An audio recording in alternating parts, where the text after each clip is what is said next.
Welcome to Hey, It's Carly Rae's Book Club. This is Book Hour where authors talk their latest novels, reveal their writing process, and chat all things books. I'm your host, Carly Rae, here with author Lakita Wilson. Welcome, Lakita. I'm so excited to have you. Tell us where you're joining us from. Hi, I am so happy to be here, and I am joining you from, we like to say Washington D.C., but really it's like a suburb in Maryland. So the DMV, DC, Okay. Maryland, Virginia area. Yeah. Now, can you see the Capitol or anything? No, No. not from my window, but it's like a 15-minute drive away. So, Yeah. Well, tell us more about your latest novel, Last Chance Dance. oh my gosh. Okay, so um Last Chance Dance feels like, oh, it's just, like a fluffy um romance about a school dance. But really, it's about picking yourself up after you've just suffered like major disappointment when the rug has been pulled out from under you. So there's this girl, her name is Layla. She's been dating Dev all 4 years of high school. He is her first love, her only love. It's all she knows. And it's been going great. So she thinks, like, I mean, this is forever. But they're about to go to college in a couple of months. And Dev is like, well, I want to start college single. So 3 weeks before high school ends, she gets dumped. But, she could wallow in self pity, but a school dance is coming that's going to allow her to get to know some new single people and see if love is possible again. Yeah. Well, the story reminds me kind of like a P.S. I love you with like all these love interests that we're guessing, who she's going to pick. So, what inspired you to tell the story of Layla? Um, I think I mean, it's a little, it's a little based on young me, maybe older me, where like, how like you always have this. Well, no, I'm not gonna say everyone and always, but I had a habit of thinking, okay, this relationship is going great. And then when, the relationship dissolved, I would be like, man, like, am I going to feel that happy feeling again? Am I ever going to get giddy like that again about like a new love interest? And so the thing is, I always think like, oh man, like this is it. This is the end of the world. But I always find new love again. And so I sort of felt like if I feel like that, I know other people do, like it doesn't feel like an uncommon feeling. So it's just I wanted to show a main character that just felt all the feels like, this situation is a little unfair to her. She is allowed to feel like, you know, th- this sucks and this feels like the end of the world, but I wanted to show that journey of like figuring out that it's not the end of the world. Yeah. Now, who was the funniest character for you to craft? Okay, so my editors believe that that it's the banter between Layla and Bree and like their friendship and like how they're like really silly with each other. And I mean, I took a lot of that from like the friendships like with some of my really close friends. So like I do think it's funny, but what made me personally crack up was Kai. Kai is this Instagram model. He is a guy who is hot and he knows he's hot. And he's like, I'm going to climb the ranks of like Insta fame using my abs. But he's annoying to Bree, who's like Layla's best friend. Um, he's a little unhinged and like his ideas about what should be, like his rules on life are just ridiculous, and I loved being able to play with him in that way. Uh-huh. Now, how long did it take you to write Last Chance Dance? Oh my god, forever. Okay, so I think I started writing it in 20 maybe 2019. I think yeah, it was 2019. That's when the idea first started like formulating, and I had like little seeds of the idea, but it was a little different than like what it is now. I spent most of let's see. Okay, so if it was like the end of 2019, 2020 was I had um gotten an agent and we had talked about the book. It gotten sold and everything. And so I spent a lot of time like 2020, 2021, like revising it, doing complete rewrites, going through the revision process. So I don't like a good solid 2 years. Yeah. And that's it. Now, did you like, I guess, like, so you wrote the book and then doing all the rewrites, it took you 2 years. It did, Yeah. which I'm like, I so like the way publishing works now, I don't have a good like chunky 2 years to like put something together, and that's a little scary because I'm like, I need 2 years, but um, Yeah. yeah, I because that was one of the first novels. It was my first YA novel that I wrote, so Okay. it was a big learning curve. Yeah. I was coming from middle grade. Um Sometimes the things that I wrote like it was a little young, and Yeah. I just because I was learning a lot through that process, I think that's what sort of took a while. Yeah.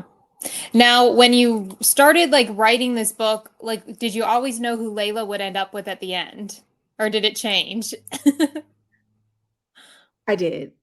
I You did. did? And I Okay. so my thing is I wanted to create this like really multicultural cast, and I was because I wanted my readers to understand that like love and regret and disappointment and all of these feelings are super universal. So there were different races, different genders that she dated, and I was really intentional about that. Okay. I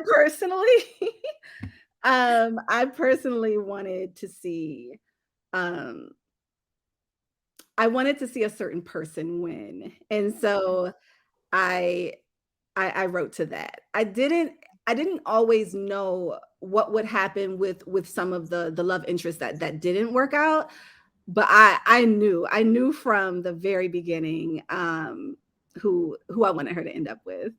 Yeah. Now, what was the hardest part of crafting Last Chance Dance? Like, I know you mentioned like making the transition to YA, but was that the hardest part? Or was it like crafting these characters or? Oh, I can tell you exactly what it was because my editor became like my teacher in this moment because I when I first started writing that book, and what made it hard for me to get an agent actually is that I can write dialogue, but I really struggle with like emotional resonance, like really injecting that emotion on the page. So I can do a funny moment. I can do like, oh, hey guys, like we're going to, ice skate or like whatever.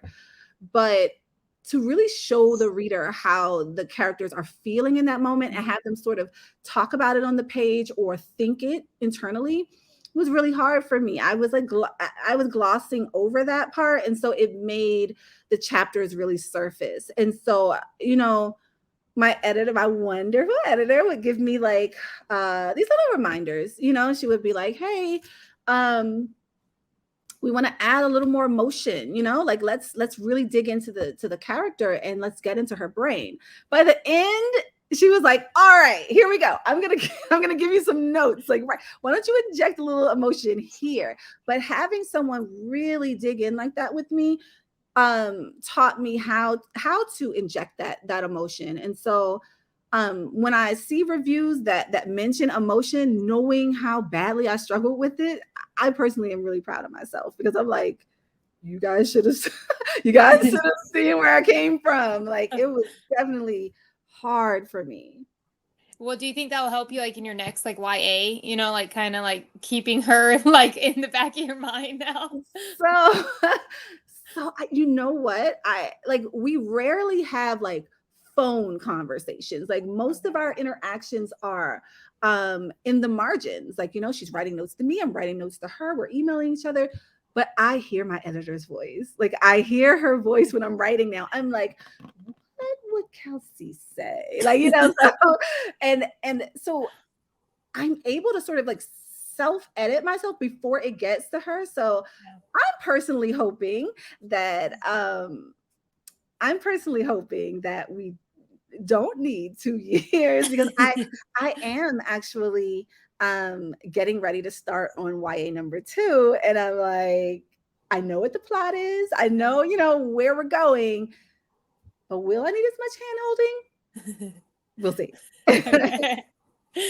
Well, let's talk about your writing. Did you always want to write? Yeah, so organically, I was writing at like 6 and 7 and 8 years old. But did I ever take it seriously? No, because I didn't think it was possible. Like, I knew there were authors, but like, authors weren't coming to my school. Like, I wasn't handshaking with an author and getting my book signed. So Judy Blume felt like a picture on the back of a book, just like someone light years away, like super untouchable. So, and I didn't necessarily see Black authors. So I never thought it was possible. I just thought it was something like, oh, I like to make up stories in my head, or I like to write them down. But it wasn't until like well into my 30s that I was like, let me try. Let me see what happens. Well, what's your favorite part of writing? Is it like the editing, the brainstorming? Well, I was gonna say revisions, but I do like to come up with ideas, and I literally was just complaining to my agent like last week, saying I can't come up with any ideas. So I might get the side eye on, oh, you like to, because I'm struggling with that right now. But I like to do a lot of like what ifs, and I like putting the ideas together. Drafting is a little hard for me because it's so bare bones. Like, you have to actually take that idea and make it into something. But I love revision, because I get to see like how flat that story is, and really, like, rip out pieces, add more in, layer it, which is really hard to layer when you're, at that 0 draft, or like draft number 1.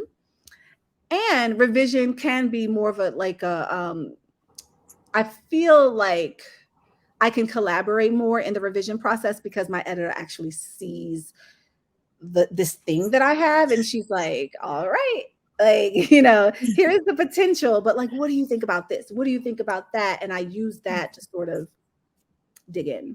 Yeah. Now, as you mentioned, you write in multiple genres. Did you always want to write in multiple genres? I don't know if it was exactly intentional, but I'm super curious about everything. Like, I read in different genres. Like, I have this thing where I'm like, every night I have to listen to an audiobook, and those audiobooks have a huge range. Like, I just listened to an audiobook on like food production from like like 3,000 years ago, and I'm like, why am I listening to this? But that type of curiosity seeps into my writing, because if I like to read all different kinds of things, I'm gonna want to, I believe, it inspires me to write all different types of things. I love nonfiction, but I also love creating things that come straight out of my brain, like imagining what could be and creating story. Yeah. Now, you did mention you're writing a second YA. Is that a sequel to Last Chance Dance? No. I think Last Chance Dance may need to like catch on a little more. Like, I believe it has serious potential, but like how it really works is, I believe, right, is that it has to sort of catch on a lot, and like everyone has to have that book in their hand. So if more readers read the book, then we can revisit that. But I think right now, just like in the here and now, we have this really wonderful idea that really digs into friendship and dating. So it's sort of like Last Chance Dance adjacent, where it has those same themes, but there's some interesting things going on that I can't reveal yet. But it's definitely dating. It's definitely romance and hijinks, and centered in strong friendship. Now, do you already have the first draft done? No. That's one of the reasons why I'm like, I can't tell you everything, because I could tell you something and then it gets like ripped out 3 weeks later. So well, is there anything else you want to add about an upcoming book, Last Chance Dance, your writing process? Or where readers can find you on social media? Yeah, I'm on Instagram. I used to be a bookstagrammer. Like, that's sort of how I got my little inroads into I learned a lot about the industry just sort of being a part of that. And so that's Lakita Reads, but while I was writing, I sort of abandoned the page. And so it's struggling a little bit now. So I would recommend you follow Lakita Writes because the algorithm does not like me right now with that Lakita Reads page. But Lakita Writes is on Twitter, Instagram, and I'm Lakita Wilson on TikTok. Yeah. Well, you heard Lakita. Go check out her latest novel, Last Chance Dance, and check her out on social media. All of our links will be in the description below. Thank you all so much for joining me on this episode of Book Hour. Tune in next week for an all-new episode. In the meantime, you can stay up to date on all things Hey, It's Carly Rae on Hey, It's Carly Rae on social media or my website, HeyitsCarlyRae.com.